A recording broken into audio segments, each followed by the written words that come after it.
Hello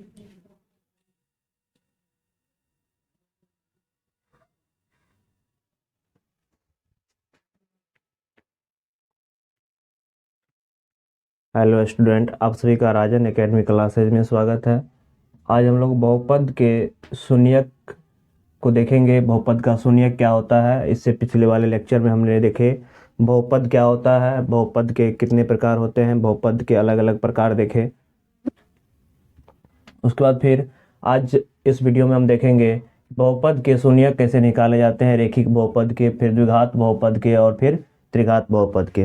तो चलिए आपसे देखते हैं रेखिक बहुपद का अगर हम शून्यक निकालेंगे तो सबसे पहले शून्यक होता है क्या। शून्यक जो होता है, कोई भी बहुपद होगा अगर उसको हम जीरो को बराबर कर देते हैं तो शून्यक निकल जाएगा। जैसे हम अगर रेखिक बहुपद की अगर हम बात करते हैं तो देखिए रेखिक बहुपद का व्यापक रूप क्या होता है। रेखिक बहुपद का व्यापक रूप होता है ax प्लस बी। तो अगर किसी बहुपद का मतलब ये रेखिक बहुपद का शून्यक निकालेंगे या कोई भी बहुपद का शून्यक निकालेंगे तो उसको हमेशा जीरो के बराबर करेंगे। तो देखिए यहाँ पे रेखिक बहुपद का अगर हम शून्यक निकालते हैं तो क्या करेंगे, ax प्लस बी बराबर जीरो कर देंगे। और रेखिक बहुपद है तो इसका घात एक होता है। रेखिक बहुपद का घात कितना होता है, एक होता है। और उसके बाद रेखिक बहुपद का घात अगर एक होगा तो इसका हल भी एक ही होगा, इसका शून्यक भी एक ही निकलेगा। तो देखिए यहाँ से क्या करते हैं, x का हमें वैल्यू निकालना है। तो b प्लस में था, इधर आ गया तो क्या हो गया, माइनस में हो गया। तो यहाँ से a गुना में था, इधर आया तो भाग में हो गया। तो यहाँ से रेखिक बहुपद का शून्यक x बराबर निकल के आ गया माइनस का b बाय a। उसी तरह से द्विघात बहुपद का अगर शून्यक निकालेंगे तो द्विघात बहुपद में अधिकतम घात कितना होता है। द्विघात बहुपद में अधिकतम घात जो होता है ये 2 होता है। द्विघात बहुपद का अधिकतम घात 2 होता है, इसीलिए इसका 2 को शून्यक होगा।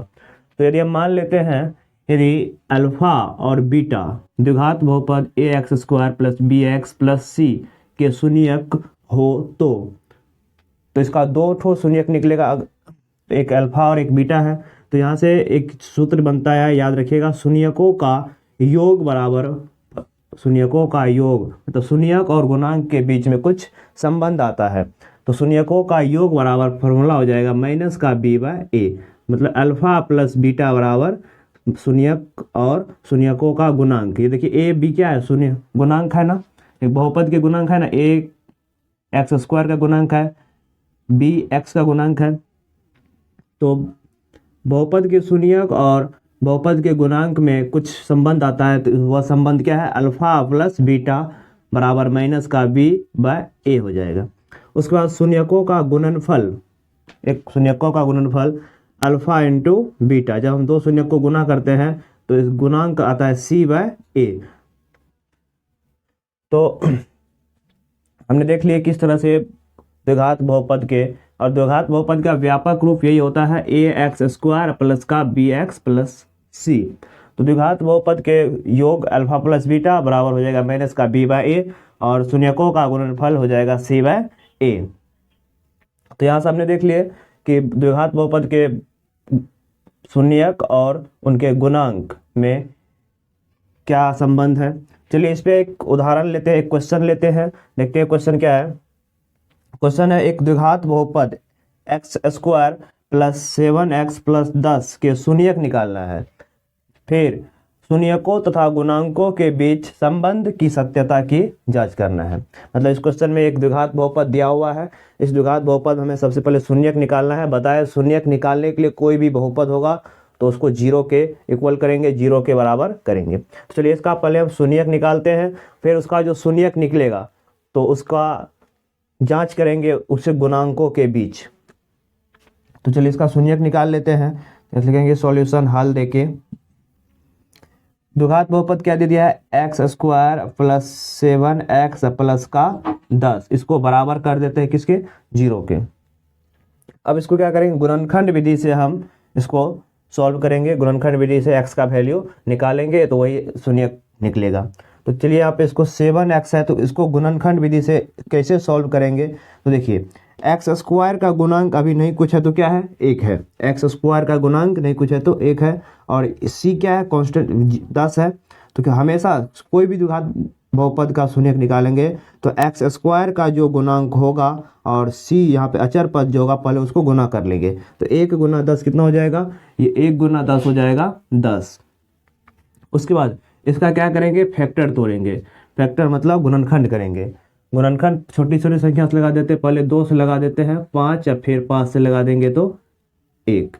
तो इसी फैक्टर से, इसी गुणनखंड से हमें क्या लेना है, 7x को पुराना है। तो देखिए इसके लिए क्या करते हैं, अगर हम 2x और 5x को जोड़ देते हैं तो 7x पूरी जाता है ना। 7x को लिख सकते हैं, 7x को तो लिख सकते हैं ना 2x प्लस का 5x, क्योंकि इसी गुणनखंड में लेना। ऐसा नहीं कि 3 और 4 भी तो ले सकते हैं, लेकिन इसका फैक्टर जो आया है 2 5 1 आया है, इसी 2 5 1 से हमें 7 पुराना है। तो 2 5 1 से 7 पुराना लिखेंगे। इसको लिख सकते हैं एक्स स्क्वायर प्लस का 5x प्लस का 2x बराबर प्लस का ये 10 था बराबर 0, कोई फर्क नहीं पड़ेगा। फिर 5x प्लस 2x जुट के 7x हो जाएगा।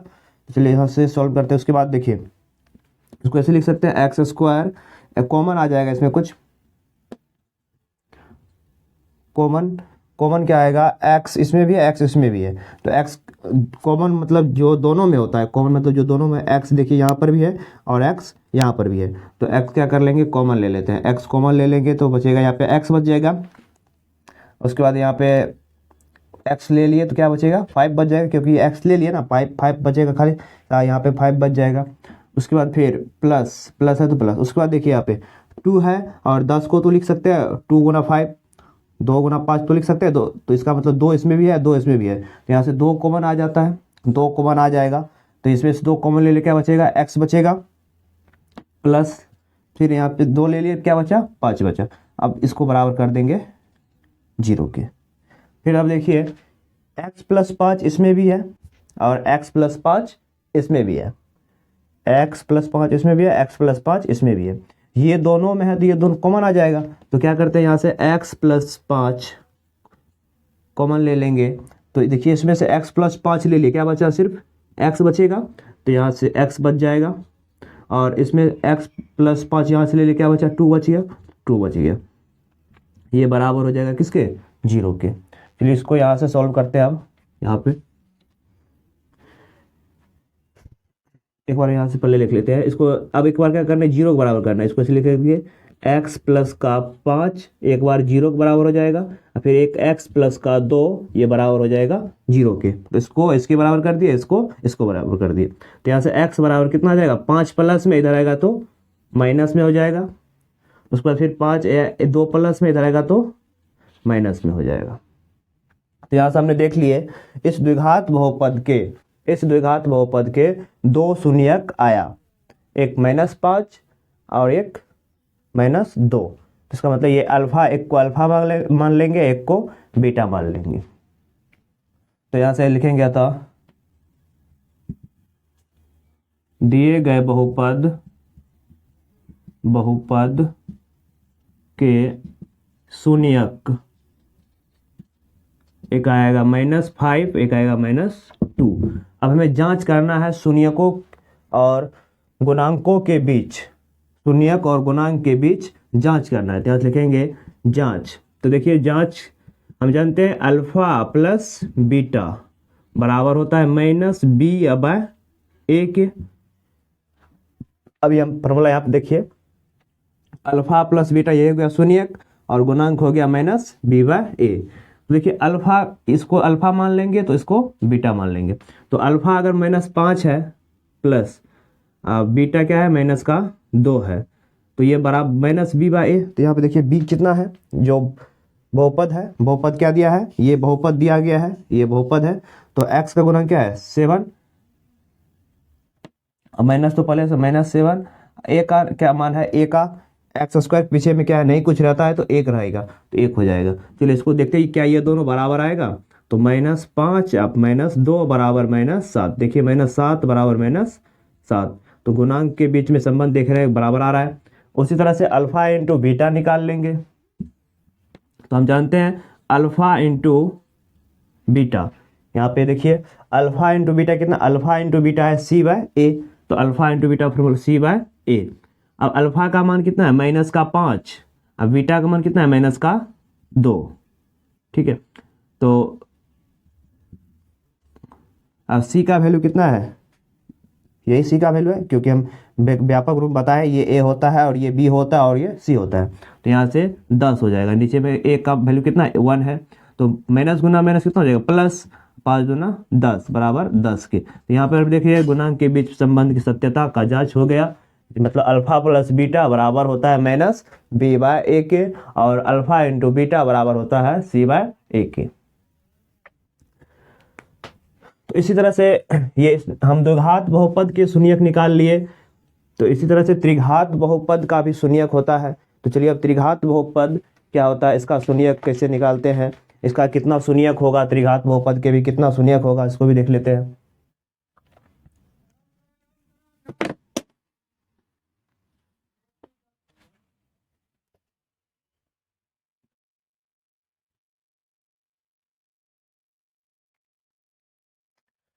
चलिए तीसरा नंबर में लिखिए, सी नंबर में है तीसरा नंबर इसका त्रिघात बहुपद। त्रिघात बहुपद, त्रिघात बहुपद के शून्यक कैसे निकालेंगे, त्रिघात बहुपद के शून्यक। यदि हम मान लेते हैं यदि अल्फा बीटा और गामा त्रिघात बहुपद a x cube plus b x square plus c x plus d के शून्यक है, तो देखिए, तो त्रिघात बहुपद जो होगा, त्रिघात बहुपद का अधिकतम घात कितना होता है 3 होता है। इसका मतलब इसका शून्यक भी कितना आएगा 3 आएगा, त्रिघात बहुपद का शून्यक भी 3 आएगा। तो त्रिघात बहुपद का शून्यक 3 आएगा, तो यहाँ से पहला इसका शून्यक का फॉर्मूला हो जाएगा, त्रिघात बहुपद का योग का फॉर्मूला हो जाएगा alpha plus beta plus gamma बराबर, ये सूत्र हो जाएगा, इसको alpha plus beta plus gamma बराबर हो जाएगा माइनस का बी बाय ए, शून्यकों का योग हो जाएगा माइनस का b by a, alpha plus beta plus gamma मतलब शून्यक का योग बराबर हो जाएगा माइनस का बी बाय ए। फिर एक और alpha into beta plus beta into gamma plus gamma into alpha, इसका हो जाएगा C by A, C by A number, इसको बी नंबर बना लीजिए, इसको सी नंबर। इसमें देखिए फिर अल्फा इंटू गुणनफल हो जाएगा alpha into beta into gamma बराबर d by a, minus d by होगा माइनस का डी बाय ए। तो त्रिघात बहुपद के भी 3 त्रिघात बहुपद है, तो इसका 3 शून्यक होगा, एक होगा माइनस का अल्फा इंटू 3 शून्यक होगा, और शून्यक और गुणांक के बीच में संबंध दिखाने के लिए alpha plus beta plus gamma minus B by A, alpha into beta plus beta into gamma plus gamma into alpha बराबर हो जाएगा सी बाय ए, उसको alpha into beta into gamma हो जाएगा माइनस डी बाय ए। चलिए एक त्रिघात बहुपद पे क्वेश्चन करते हैं। क्वेश्चन है क्या, इस पे एक क्वेश्चन ले लेते हैं। क्वेश्चन है जांच कीजिए कि, चलिए क्वेश्चन उदाहरण लेते हैं, जैसे में जांच कीजिए कि त्रिघात बहुपद पी एक्स एक दिया हुआ है, कितना दिया हुआ है 3x क्यूब प्लस नहीं माइनस 5x स्क्वायर माइनस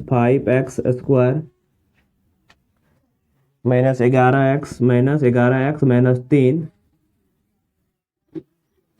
के शून्यक 3 माइनस 1 और -1/3 के शून्यक है, ये हमें चेक करना है। और इसके बाद शून्यक और गुणांक के बीच संबंध दिखाना है। इसके बाद शून्यक और गुणांक के बीच संबंध के सत्यता की जांच करें। तो देखिए हम बताएं कि कोई भी बहुपद होगा, अगर वह शून्यक होगा उसका, तो वह 0 के बराबर होगा। तो इसमें देखिए जांच करने के बोल रहा है क्या, त्रिघात बहुपद दे दिया है एक, px बराबर 3x³ minus 5x square minus 11x-3 के शून्यक जो है ये 3 माइनस 1 और -1/3 इसके शून्यक है, और गुणांक के शून्यक और गुणांक के बीच में फिर संबंध के सत्यता की भी जांच करना है।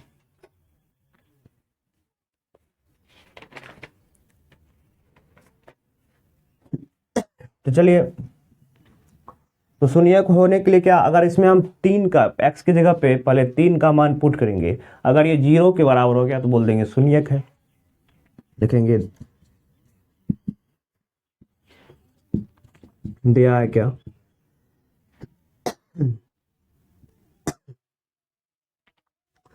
px बराबर दे दिया है 3x³ minus 5x square minus 11x minus का 3।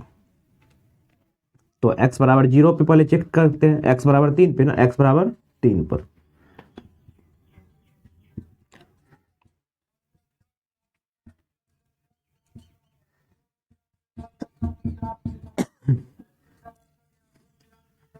तो देखिए इस बहुपद में हमने जहां जहां पे x है वहां पे 3 को पुट कर दिए, तो जाएगा 3 गुना 27 माइनस 5 गुना 9 माइनस 11 33 माइनस का 3। अब इसको सॉल्व करते हैं। इसको सॉल्व करने में 7 21 2 3 6 2 8 81 आया, 9 5 45 माइनस 33 माइनस 36 हो जाएगा, माइनस 81 या माइनस 9 5 45 होगा यहाँ पे 45, तो भी हो जाएगा 81, तो 0। तो हमने क्या देखे, x बराबर 3 पे क्या आ रहा है, 0 आ रहा है। इसका मतलब इस बहुपद के 3 जो है शून्यक है। उसी तरह से फिर क्या करेंगे, -1 रख के देख लेते हैं। px में -1 रखेंगे, तो -1 रखेंगे तो क्या हो जाएगा, 3 गुना -1 का होल क्यूब माइनस 5 गुना -1 का होल स्क्वायर माइनस 11 गुना -1, जहाँ जहाँ पे x है वहाँ पे माइनस का 1 रखेंगे, फिर माइनस का 3 है। चलिए इसको सोल्व करते हैं। तो 3 गुना -1 का होल क्यूब -1 हो जाएगा, फिर उसके बाद यहाँ पे 5 है, 5 माइनस 5 गुना 1 हो जाएगा, क्योंकि -1 का स्क्वायर +1 हो जाएगा, माइनस गुना माइनस क्या होता है प्लस 11 हो जाएगा, माइनस का 3 हो जाएगा माइनस का 3 गुना 1 -3 -5 प्लस 11 माइनस का 3। देखिए सबको जोड़ते हैं, 11 यहाँ पे खाली प्लस वाला है, तो 11 माइनस का 5 3 8 8 3 11। तो यहाँ पे देख रहे हैं जब x का वैल्यू हम 1 रखते हैं तब क्या आता है, बहुपद 0 आ जाता है। इसका मतलब इस बहुपद का शून्यक -1 भी है। उसके बाद चलिए उसके बाद रख लेते हैं, x का वैल्यू रखेंगे -1/3, x बराबर -1/3 रखेंगे। तो बहुपद है क्या, px का बहुपद -1/3। इसमें जहाँ जहाँ पे x है इसमें -1/3 पुट कीजिए, तो 3 गुना -1/3 का होल क्यूब -5 गुना -1/3 का whole cube whole square minus 11 गुना -1/3 और माइनस का 3। इसको सॉल्व करते हैं, तो सॉल्व कीजिएगा, 3 गुना -1/27 हो जाएगा, क्योंकि 1 का होल क्यूब 1 ही होगा, और 3 का 27 हो जाएगा। -5 गुना 1/9 हो जाएगा, फिर -11 गुना माइनस प्लस कर देते हैं, 1/3 हो जाएगा, माइनस का 3। देखिए इसको जब हम सॉल्व करते हैं तो 9 तिया 27, तो आ गया कितना, -1/9 -5/9 प्लस 11/3 -3, नीचे में नहीं कुछ है 1, उसका एलसीएम ले लेते हैं, तो एलसीएम हो जाएगा 9, तो -1 -5 प्लस 33 -27, तो देखिए प्लस वाला कौन है, 33 है, तो 27 5 32 1 33 हो जाएगा यहाँ से 33 माइनस 33/9 तो हो जाएगा 0/9, यहाँ पे 0। हमने क्या देखे, अगर x का वैल्यू जो इसमें शून्यक दिया होता उस शून्यक का मान इसमें हम रख के देखे तो px का वैल्यू कितना आ गया, 0 आ गया, मतलब बहुपद शून्यक 0 आता गया। तो लिखेंगे अतः इस यहाँ से अतः 3x³ minus 5x² minus 11x, इसको साफ कर देते था। अब माइनस का 3 जो है के शून्यक 3, उसके बाद -1 और उसके बाद क्या था -1/3 के शून्यक है। ठीक है, क्योंकि इसका हम अगर मान रख के देखें तो 0 आते गए, इसका मतलब ये बहुपद के शून्यक होगा। चलो अब इसके बीच में सत्यता की जांच करना है। सत्यता की जांच करने के लिए अल्फा बीटा और गामा दिया हुआ, इसको मान लेंगे। यहाँ पे लिखिए इसको, इसमें सत्यता की जांच भी करना है।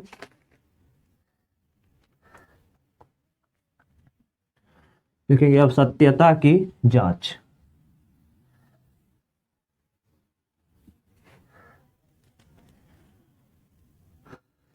जांच देकर अल्फा मान लेते हैं, अल्फा जो है इसका क्या है 3 है, अल्फा 3 है। बीटा मान लेते हैं क्या है -1 है, और गामा मान लेते हैं -1/3 है। तो पहले सत्यता का क्या करना है, तो alpha plus beta plus gamma ये बराबर होना चाहिए -b/a के। यही अभी फॉर्मूला लिखा है, -b/a होना चाहिए। तो देखिए अल्फा का मान कितना है 3, बीटा का मान कितना है -1 और गामा का मान कितना है -1/3 बराबर -b। तो b का ऐसे वैल्यू देखिए क्या है, हम बताए त्रिघात बहुपद है क्या 11x माइनस का 3, तो ये हो जाएगा a, ये हो जाएगा b, ये हो जाएगा c और ये हो जाएगा d। तो -b -5 और a कितना है 3। चलो इसको सॉल्व करते हैं। तो -5/3 तो तो हो जाएगा माइनस का कितना हो जाएगा ये 2 और माइनस का 1/3 हो जाएगा।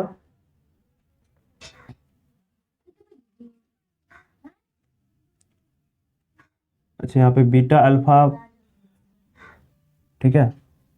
अच्छा माइनस यहाँ प्लस हो जाएगा, यहाँ पे एक माइनस तो पहले से है ना, तो ये हो जाएगा नीचे में कुछ है 1, इसका एलसीएम हो जाएगा 3, तो हो जाएगा 3 दूना 6 माइनस का 1 बराबर माइनस प्लस हो जाएगा 5/3। तो ये भी देख रहे हैं 5/3 ही आ रहा है, 5/3 ही आ रहा है। तो यहाँ शून्य की जांच हो गया। उसके बाद फिर शून्य की जांच करना है।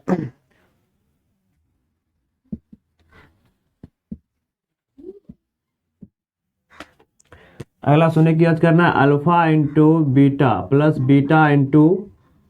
Beta into gamma plus gamma into alpha, ये बराबर होना चाहिए c/a के। तो देखिए अल्फा का वैल्यू कितना है 3, तो 3 रख देंगे। बीटा का मान कितना है -1 और गामा का प्लस, बीटा का वैल्यू कितना है -1, गामा का वैल्यू कितना है -1/3, फिर प्लस गामा का वैल्यू कितना है गामा -1/3, अल्फा का वैल्यू कितना है 3 बराबर c।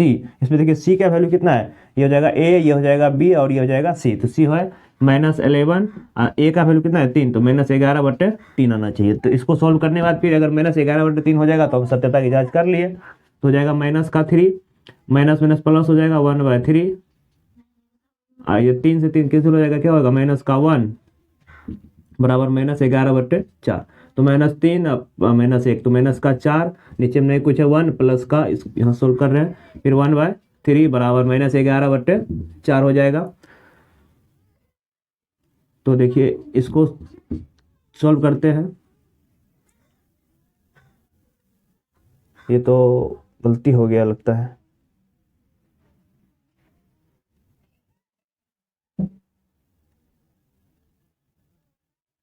अच्छा यहाँ पे 4 3 होगा, यहाँ पे 3 होगा ना, माइनस यहाँ पे 3 है तो 3 होगा 3। चलिए इसका एलसीएम 3 हो जाएगा, तो -12 प्लस का 1 हो जाएगा -11/3, तो हो जाएगा -11/3 बराबर -11/3। तो यहाँ पे देखिए शून्य जांच कर लिया हमने शून्य को की, तो ये भी बराबर आ रहा है। और यहाँ पर भी क्या आया, बराबर आ गया। एक और शून्यक की जांच करना है जो है alpha into beta into gamma. चलिए एक और शून्यक की जांच कर लेते हैं, वह है कि alpha into beta into gamma.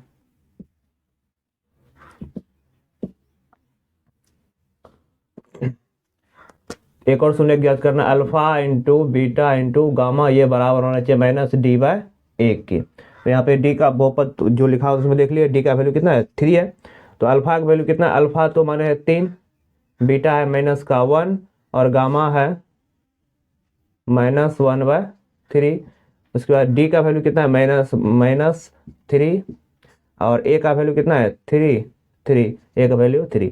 देखिए 3 से 3 कैंसिल हो जाएगा, -1 गुना -1 + 1 बराबर ये, और ये 3 कैंसिल हो जाएगा, -1 गुना माइनस प्लस हो जाएगा, तो 1 के बराबर आ रहा है। तो हमने तीनों सत्यता की जांच कर लिए। चलिए तो इस हमने देखिए इस वीडियो में आज बहुपद के शून्यक, तो रेखिक बहुपद, द्विघात बहुपद और त्रिघात बहुपद के शून्यक देखे और कुछ उदाहरण देखे। चलिए अगले लेक्चर में हम लोग प्रश्नावली से चलेंगे।